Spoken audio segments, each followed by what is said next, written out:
أعوذ بالله من الشيطان الرجيم بسم اللہ الرحمن الرحیم۔ سینشین پر تشریف فرما بزرگان دین، مجلس اتحاد المسلمین کے امیدوار مفتی اسماعیل صاحب،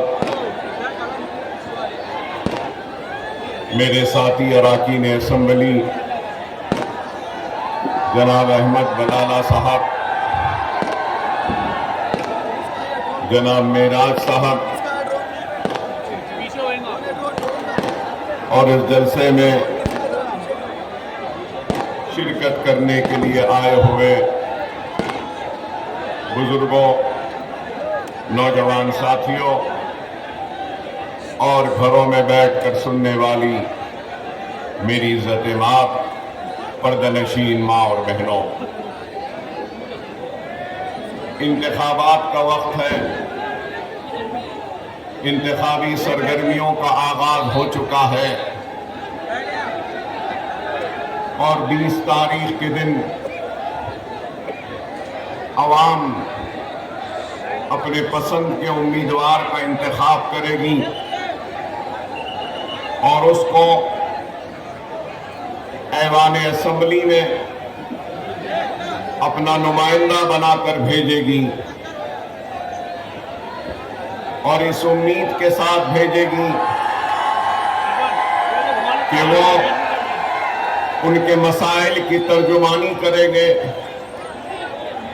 ان کے دکھ اور درد کو